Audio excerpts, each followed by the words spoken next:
নমস্কার বন্ধুরা, আমি গৌরী। আজ আপনাদের কাছে নিয়ে এসেছি লেবু দিয়ে চিংড়ি মাছের টক। আমার এই রেসিপিটি যদি আপনাদের ভালো লাগে তাহলে অবশ্যই লাইক, শেয়ার, কমেন্টস এবং পাশে বেল আইকনটা প্রেস করে দেবেন এবং আমার চ্যানেলটাকে সাবস্ক্রাইব করে আমার পাশে থাকবেন। এর জন্য আমি কী কী উপকরণ নিয়েছি চলুন একবার দেখে নিই। এর জন্য আমি নিয়েছি সাদা সর্ষে, কালো সর্ষে মিলে মোট 3 চামচ, কিছুটা কুমড়ো, ঢ্যাঁড়স, আলু, কচু আর একটা লেবু। আর এর মধ্যে নিয়েছি আমি 2টো কাঁচা লঙ্কা। আর চিংড়ি মাছটা আমি ভালো করে খোসা ছাড়িয়ে নুন হলুদ মাখিয়ে রেখে দিয়েছি। এরপর একটা কড়াইয়ের মধ্যে আমি একটু তেল নিয়েছি। সেই তেলের মধ্যে চিংড়ি মাছগুলো আস্তে আস্তে আমি ভেজে নিয়েছি। টকের চিংড়ি মাছগুলো খুব লাল করে ভাজার প্রয়োজন নেই, হালকা একটু আপনারা নাড়াচাড়া করে যখন দেখবেন মাছটার কালার একটু চেঞ্জ হয়ে গেছে তখন আপনারা চিংড়ি মাছটা অন্য একটা পাত্রের মধ্যে তুলে নেবেন। এরপর এর মধ্যে দিয়েছি আমি আলুগুলো আপনারা প্রথমে ভেজে নেবেন। আলুটা ফার্স্টে ভাজলাম কারণ আলুটা সিদ্ধ হতে একটু সময় লাগে, সেই জন্য।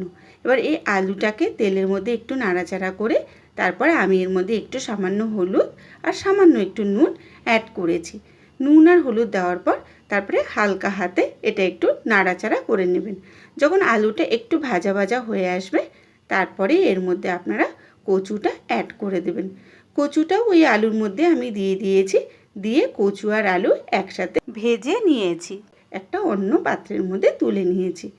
এই কচুটা দেওয়ার সময় আমি কিন্তু নুন আর হলুদ এক্সট্রা দিইনি, ওই আলুর সাথেই ভেজে নিয়েছি।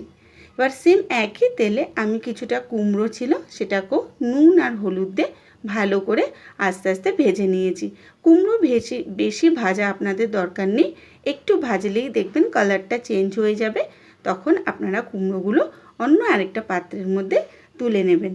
তারপর সেই কুমড়োগুলো তোলার পর আপনারা ওর মধ্যে দিয়ে দেবেন একই তেলে সেই কেটে রাখা ঢ্যাঁড়সগুলো আপনারা আস্তে আস্তে দিয়ে তার মধ্যে সামান্য একটু নুন আর সামান্য একটু হলুদ অ্যাড করে দেবেন।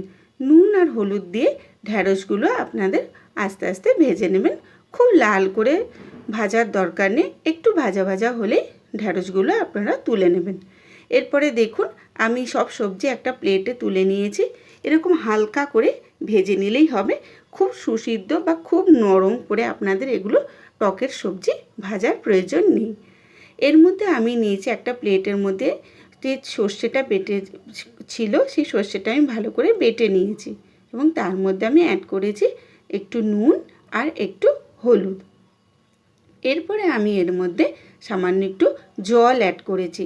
বন্ধুরা, আমি কিন্তু এখানে সর্ষে দেব না, নুন হলুদ মেশানো সর্ষেটাকে ভালো করে নাড়িয়ে সর্ষের জলটা দেব এবং তলায় যে সর্ষেটা ওটা আমি ফেলে দেব। আর লেবুটা আমি এখানে কেটে নিয়েছি, আপনারা আপনাদের মাপ বুঝে লেবুটা নেবেন। আমি এখানে অর্ধেক লেবু নিয়েছি, গোটাটা নিইনি। এরপর ওই একই তেলে আমি একটু পাঁচফোড়ন আর একটু শুকনো কাঁচা লঙ্কা ওর মধ্যে হালকা একটু ভেজে নিয়েছি।